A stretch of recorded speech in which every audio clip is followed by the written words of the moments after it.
छठा के हिंदी में पाठ 12 पढ़ाएंगे। रहीम के दोहे, रहीम के सुन लीजिए। रहीम के दोहे, इसका जो उपयोग है हम लोग अपने जीवन में भी इससे बहुत शिक्षा ले सकते हैं। ये जीवन के लिए बहुत कारगर चीज है। अब आइए, जो रहीम तम प्रकृति का करि सकति कुसंग, चंदन बीस व्याप्त नहीं, लपटे रहते भुजंग। सुनिए, रहीम कवि कहते हैं कि जो आदमी उत्तम प्रकृति का होगा, उत्तम का मतलब सबसे अच्छा स्वभाव वाला होगा, सीधा करते हैं, सबसे अच्छा स्वभाव वाला होगा, उसका संगत यदि खराब आदमी के साथ भी हो जाएगा तो उसकी अच्छाई समाप्त नहीं होगी, उसकी अच्छाई समाप्त नहीं होगी। जैसे चंदन का पेड़ जो होता है, चंदन का पेड़ बहुत सुगंधित होता है, चंदन का लकड़ी बहुत महंगा भी बिकता है और वह बहुत सुगंधित होता है। अगर चंदन के पेड़ में भुजंग का मतलब होता है जहरीला सांप, भुजंग का मतलब क्या होता है? तो चंदन के पेड़ में यदि जहरीला सांप भी लपटे रहता है, चंदन के पेड़ का यह नियम है कि उसको चारों ओर से ये जहरीला सांप जो है उसमें लपटे रहता है, फिर भी चंदन का गुण कम नहीं होता है। चंदन के पेड़ में कौन लिपटे रहता है? जहरीला सांप। लेकिन चंदन के पेड़ का गुण कम नहीं होता है। चंदन के पेड़ में जहर जो है उस सांप का विष नहीं जाता है। उसी तरह रहीम कवि कह रहे हैं कि जो आदमी अच्छे प्रवृत्ति का लोग हो जाएगा, जो अच्छे विचार का लोग हो जाएगा, अगर उसका संगत भी गलत आदमी के साथ हो जाएगा तो अभी वह अपना गुण जो है, वह अच्छा व्यक्ति अपनी अच्छाई को नहीं छोड़ेगा। बात समझ में आ रही है? अच्छा, अब आइए। रहीम निज मने की व्यथा, मन ही राखो बोझ, सुनि अठिले लोग सब, बाँटी न ले कोई। रहीम कवि कहते हैं कि रहीमन निज मन की व्यथा, निज माने अपने, और मन को समझते हैं। अब व्यथा का मतलब होता है दर्द, दुख, तकलीफ। रहीम कवि कहते हैं कि अपने मन के दुख को नहीं, अपने मन के दुख को मन ही में दबा के रखिए, मन में ही छुपा के रखिए। अपना दुख कहाँ छुपा कर रखिए? अपने मन में ही छुपा कर रखिए। सुनी अठिलहि लोग सब, जब आप अपना दुख किसी को बता दीजिएगा, किसी को दोस्त समझ के भी बता दीजिएगा, तो वह क्या करेगा? आपकी दुख को पहले सुन लेगा, उसके बाद अठिलहि का मतलब उपहास करेगा, वहां पर कमेंट करेगा, आपको हंसेगा। बात समझ रहे कि अपने मन का दुख यदि आप किसी को बताइएगा तो वह क्या करेगा? वह आपको हंसेगा, आप पर कमेंट करेगा, आपका उपहास उड़ाएगा। बांट न ले हैं कोई, और ऐसा भी कोई नहीं मिलेगा कि आप किसी को दुख बताइएगा और वह आपका दुख बांट लेगा, ऐसा भी कोई नहीं मिलेगा। तो यह बात बताइए कि अपना दुख बताने से कोई फायदा है? कोई फायदा नहीं है। तो रहीम कवि कहते हैं कि मेरे अंदर, अपने अंदर निज मन, यानी अपने मन में जो दुख है अपने मन में ही दबा के रखिए, मन में ही छुपा कर रखिए। अपना दुख किसी को बताने की जरूरत नहीं है। हाँ, हम अपना दुख बताएंगे, अपने माता पिता को बताएंगे, या आपका जो कोई प्रिय दोस्त होगा जो आपके कठिन समय में आपकी मदद करता है, तो उसको बताएंगे कि वह आपका दुख जो है बांटे। नहीं तो जनरल लोग जो है, बाकी लोग जो है आपकी दुख को खूब प्रेम से सुनेंगे, कहेंगे वो बड़ी इसको तकलीफ है। और जब आप अपना दुख बता दीजिएगा तो वह क्या करेगा बाद में? बाद में क्या करता है? हंसने लगता है। तब रहीम कवि कह रहे हैं कि ऐसे लोगों को दुख बताने की जरूरत नहीं है। ठीक है, बात समझे कि नहीं? रहीम ने धागा प्रेमिका मत तोड़ो चटका, जोड़े से फिर ना जुड़े, जुड़े गांठ पर जाए। देखिए रहीम कवि कहते हैं कि रहीमन धागा प्रेम का मत तोड़े चटकाए, जोड़े से फिर ना जुड़े, जुड़े गांठ पड़ जाए।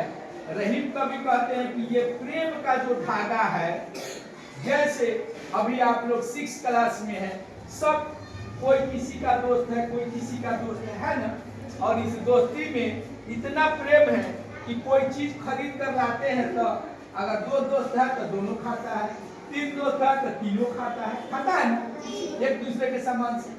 तो यह क्या है? एक प्रेम है। क्या है? प्रेम है। तो रहीम कवि कहते हैं कि आप लोग के बीच में जो प्रेम है, इस प्रेम को कभी तोड़िए मत, इस प्रेम को कभी तोड़िए मत।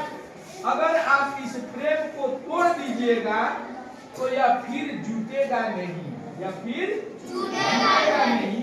जैसे ये धागा जो होता है, धागा देखे ना, धागा को तोड़ दीजिएगा तो फिर पहले जैसा धागा जुट कर हो जाता है, जुट जाता है। अगर जोड़ेंगे तो जुट जाएगा, लेकिन उसमें क्या पड़ जाता है? गांठ पड़ जाता है। 2 को जोड़ेंगे तो पहले ऐसा धागा तो नहीं होगा, उसमें क्या पड़ जाता है? गांठ पड़ जाता है। तो उसी तरह अगर दोस्ती किसी से है तो आप उससे दोस्ती निभाइए, उससे आप दोस्ती अपना प्रेम तोड़िए नहीं। अगर टूट जाएगा तो उसका विश्वास आप पर नहीं होगा और आपका विश्वास भी उस पर नहीं होगा। बाद में कितना ही दोस्ती होगा तो मन में गांठ हमेशा रहेगा कि यह हमको धोखा दिए हुआ है, यह क्या पता यह सही करेगा कि नहीं। होता है कि नहीं? इसलिए दोस्ती में जिससे आपको प्रेम है उससे कभी छल कपट नहीं कीजिए, उससे झूठ नहीं बोलिए, उससे प्रेम नहीं कीजिए। ठीक है? अगर एक बार आप प्रेम तोड़ लीजिएगा तो पुनः उससे दोस्ती होगी तो वह भी याद रहेगा कि नहीं, यह हमसे प्रेम किया था, हमसे दोस्ती किया था, लेकिन यह कभी भी हमको क्या कर सकता है? धोखा दे सकता है। और मन में भी गांठ होता है कि नहीं? मन में याद रहता है कि नहीं, या तो ऐसे किया था, ये धोखा दे सकता है।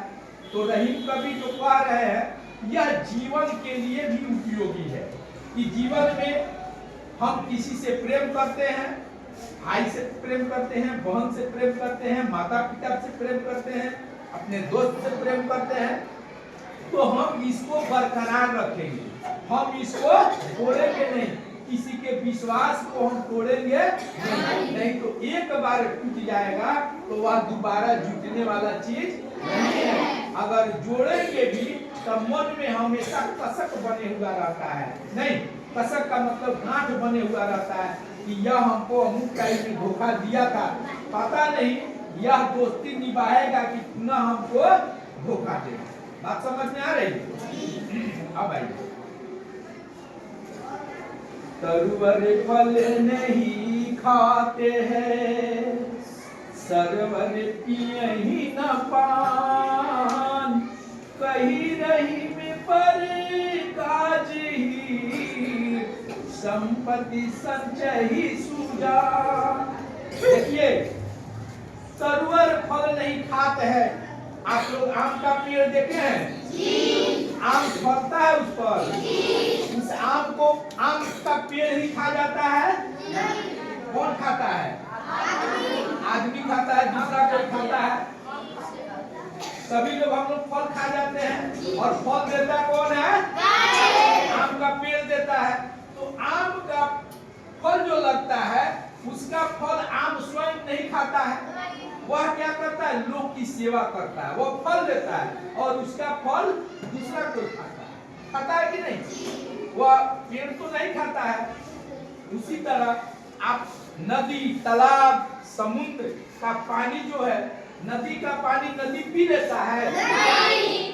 तालाब का पानी तालाब ही पी लेता है? नहीं पीता है। समुद्र का पानी भी समुद्र नहीं पीता है। फिर उसका पानी किसके काम में आता है? हम लोग के काम में आता है, दूसरे के काम में आता है। आता है कि नहीं? तो वही बात कह रहा है कि पेड़ जो है अपना फल खुद नहीं खाता है, तालाब जो है, नदी जो है अपना पानी खुद नहीं पीता है। कहीं रहीम पर काज ही, कहीं रहीम पर काज ही, संपत्ति सच्चे ही सुजान। रहीम कवि कहते हैं, तो इससे शिक्षा लेने की जरूरत है कि पेड़ जब अपना फल स्वयं नहीं खाता है, तालाब जब अपना पानी स्वयं नहीं पीता है, तो हमारे पास यदि संपत्ति इकट्ठा है, जमा है, तो मेरा भी संपत्ति जो है गरीब आदमी के, निसहाय आदमी के काम आना चाहिए। जिसको दुख की स्थिति हो, जिसको खाने पर आफत है, जिसको घोर गरीबी है, वहाँ जो है अगर हम संपत्ति रखे हैं तो उस संपत्ति का क्या करेंगे? उस संपत्ति का बांटेंगे, उस संपत्ति से गरीबों का कल्याण करेंगे, लोगों का कल्याण करेंगे। बात समझ में आ रही कि नहीं? कि पेड़ जो है अपना फल अपने नहीं खाता है, तालाब जो है, नदी जो है अपना पानी अपने नहीं पीता है। तो इससे शिक्षा मिलती है कि मेरे पास भी यदि कुछ संपत्ति हो, मेरे पास भी धन इकट्ठा हो, तो उसका उपयोग हम भी भलाई के लिए कर दे, हम भी दूसरे के काम अपने धन को लगा दे। नहीं, यही तो शिक्षा मिलती है। नहीं तो ऐसा रहता तो आम का पेड़ भी कहता कि नहीं, फल हम देते हैं, हम दूसरे को खाने नहीं देंगे, हम खुद खाएंगे। नदी कहता कि पानी हमारा है, हम इसका उपयोग हम करेंगे, हम ही पिएंगे। लेकिन ऐसा करता है? तो इससे शिक्षा लेने की जरूरत है। बातचीत नहीं करेंगे बाबू। अब देखिए,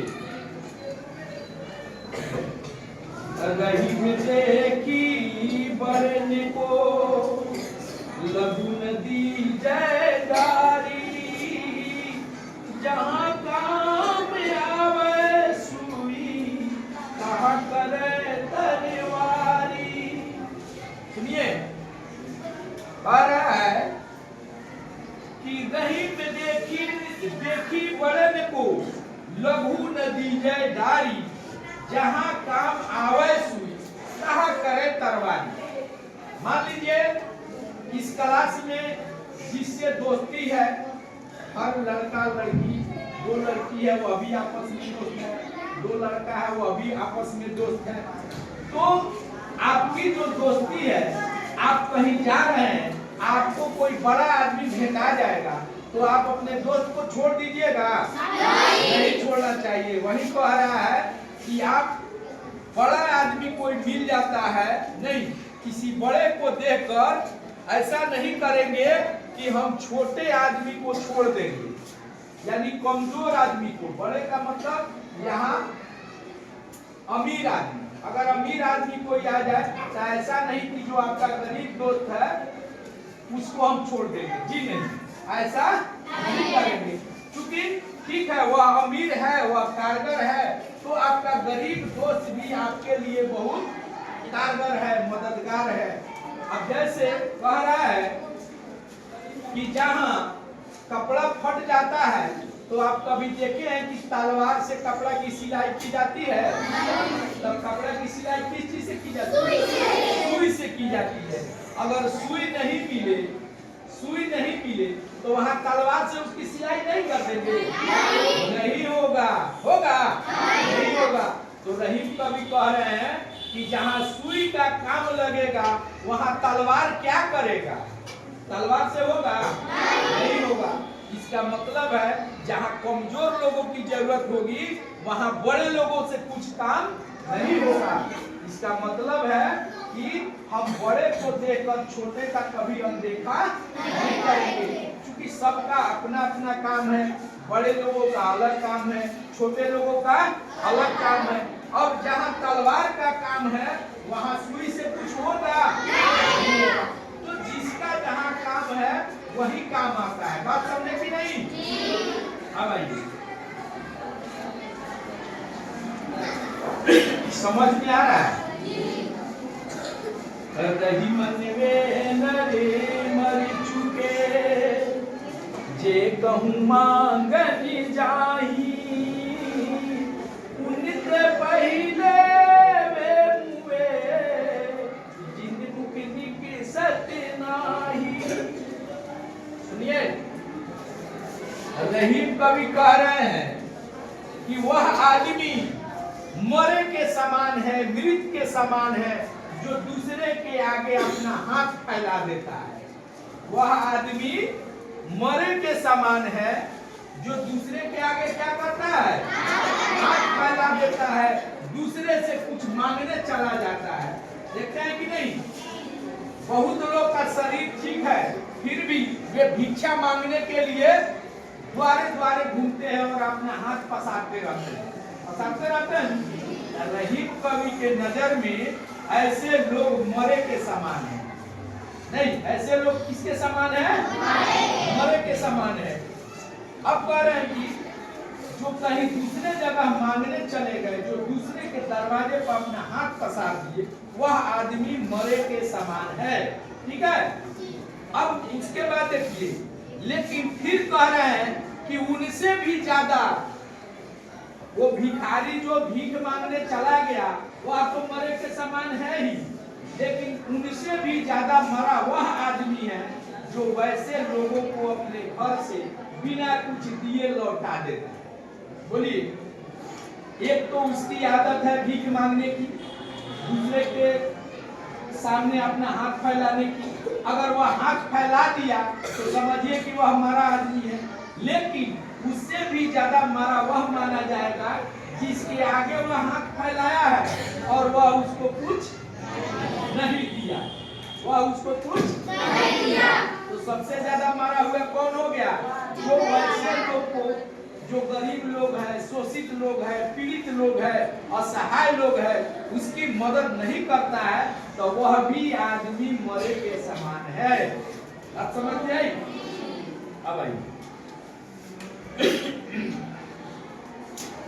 यो रही में सुखे होते हैं भिखारी के संग,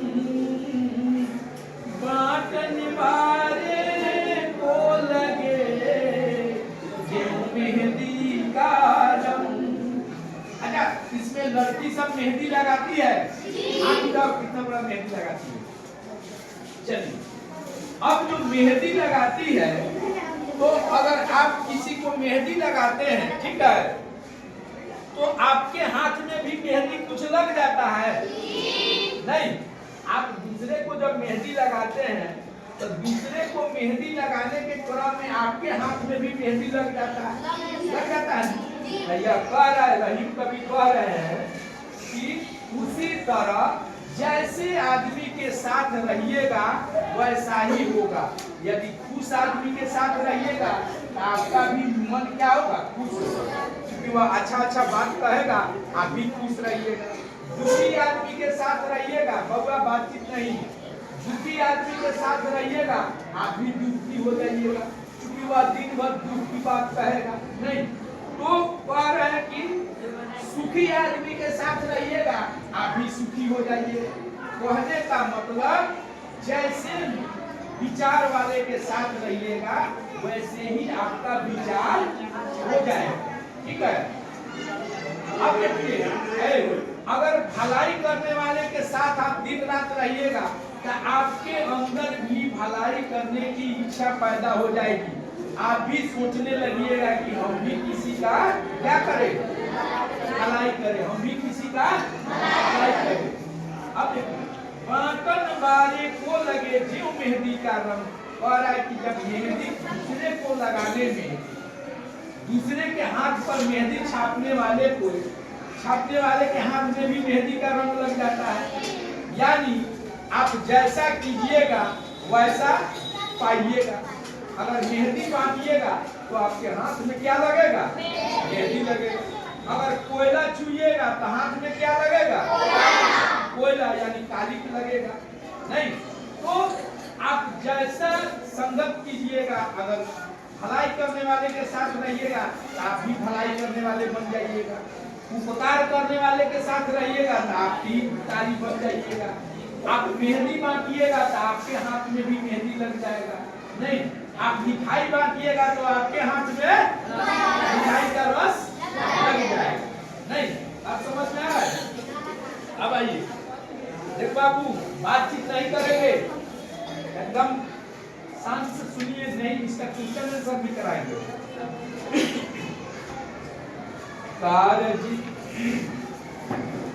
कार्य धीरे होते हैं, काहे होते अधीर,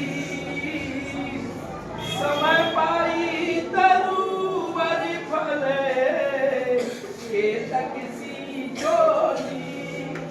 सुनिए, आप अपने घर में देखे होइएगा कि दादा दादी पापा मम्मी सब में से कोई आम का जो ये थाला बिकाता है, छोटा छोटा आम का जो पौधा बिकाता है ना, खरीदता है लोग। क्यों खरीदता है? पौधा लगाने के लिए। तो आम का छोटा पौधा जब लगा दिया जाता है तो उसी दिन फल दे देता है? नहीं उस दिन नहीं देता है। कब देता है? 10 साल 12 साल के बाद। ठीक है, इसका मतलब है कि अभी आप 6 क्लास में हैं। नहीं आप सोचिएगा कि नहीं हम तो 6ठा क्लास में आ गए, हमारी नौकरी नहीं हो रही है, हम बहुत बड़े नहीं हो रहे हैं, लंबाई मेरी नहीं बढ़ रही है, तो ऐसा होगा? बढ़ेगा? क्या कह रहे नहीं कभी सुन लीजिए कि कार्य धीरे होते हैं, कोई भी काम धीरे धीरे होता है, कोई भी काम धीरे धीरे होता है। काहे होत अधीर हो रहा है कि आप है लड़की कि कोई भी काम धीरे धीरे होता है। काहे होत अधीर, छटपटू मत होइए। ठीक है, जैसे घर में खीर और बनता है, चाहे पुआ हुआ बनता है, तो आपको बड़ी बेसब्री रहता है कि तुरंत हो जाए, 2 मिनट में हमको हो जाए, हम खा ले। लेकिन वह 2 मिनट में होता है? बनने में उसको समय लगता है कि नहीं? रहीम कवि कह रहे हैं कि उसी तरह कोई भी काम धीरे धीरे अपने समय से होता है। आपके अगुताने से जल्दी नहीं होगा। आप अगुताइए नहीं, यानी अधीर मत बनिए, अपना धैर्य मत खोइए। नहीं समय पाई तरुवर फले है, जिस तरह आम का पौधा लगा दिया गया, समय आएगा उस पर हम पानी देते जाएंगे, दिन रात उसकी सेवा करते जाएंगे, समय आएगा तब न उस पर फल लगता है। हम तुरंत पौधा को लगाएंगे, आप तुरंत सोच लेंगे कि फल नहीं आ रहा है, छटपटाएंगे, अधीर हो जाएंगे, उससे उस पर फल आ जाएगा? नहीं आएगा। उसके लिए क्या करना होगा? आपको समय का इंतजार करना होगा। समय आएगा, अपने आप उस पर फल लग जाएंगे। केतक सींचो नीर, यदि कोई सोचे कि नहीं हम आज 10 बाल्टी पानी आगे पटा देते हैं पौधा पर, आधे ही फल दे दे तो देगा? आप 50 बाल्टी पानी पटाएंगे तो देगा? नहीं देगा। यानी उसका समय आएगा तब न उसको फल लगेगा। तो इस बात से यही शिक्षा मिलती है कि हम जो है अपना धैर्य बना कर रखेंगे। जीवन में भी ऐसा ही है, समय जिस तरह समय बीतेगा, समय आएगा, जो होना है वह होएगा। हम तुरंत जो है घबरा जाएंगे, हम अधीर हो जाएंगे कि नहीं ये चीज नहीं हुआ, तो उस तरह नहीं होता है। आप अपना कर्म जो है, अपना कर्तव्य जो है करते रहिए, करते रहिए। धीरे धीरे समय आएगा, जो जिसकी इच्छा होगी वह सब चीज उसके जीवन में क्या होगा? मिलेगा और वह बनेगा। आज कोई घबराए, हड़बड़ाए, छटपटाए तो आज ये चीज होने वाला नहीं है। किस तरह? जिस तरह आम का पौधा आज हम लगा दे, उस पर कितना वो पानी पटा दे, वह फल देगा?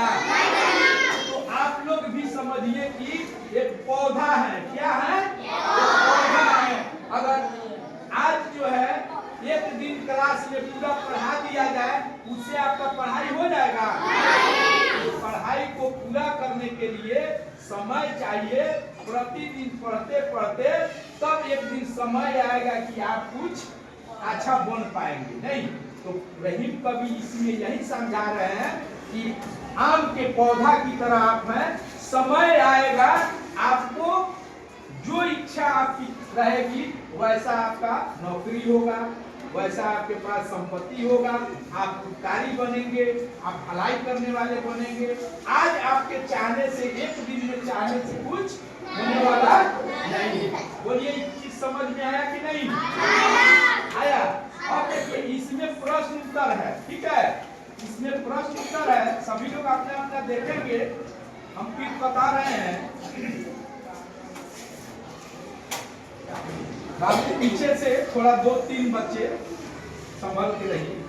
पाठ से अब क्वेश्चन आंसर क्या है? कह रहा है कि कोई बताएगा, हम पूछेंगे, जिसको समझ में आया होगा वो बोलेगा। अपनी भाषा में ही बोलना है। अपने मन की पीड़ा को क्यों छिपाकर रखनी चाहिए? अपने मन की पीड़ा को क्यों छिपाकर रखनी चाहिए? कोई बताए। अपने मन की पीड़ा को क्यों छिपाकर रखना चाहिए? हाँ बोलो, बताओ, ठीक है बताओ। अपनी मन की पीड़ा को इसलिए छिपाकर रखनी चाहिए क्योंकि अगर किसी को अपनी मन की पीड़ा को बताएंगे तो हमारा मजाक उड़ाएगा। चलिए बहुत अच्छा, बहुत अच्छा। अपनी मन की पीड़ा को इसलिए छिपा कर रखेंगे कि हम अपनी मन की पीड़ा को अगर किसी को बताएंगे तो वह मेरा मजाक उड़ाएगा, हाथ उड़ाएगा, वह हम पर हंसेगा। बहुत अच्छा। दूसरा क्वेश्चन, प्रेम को धागे के समान क्यों कहा गया है? प्रेम को धागे के समान क्यों कहा गया है? कौन बताएगा? हाँ चलिए, वेरी गुड, बोलिए। तो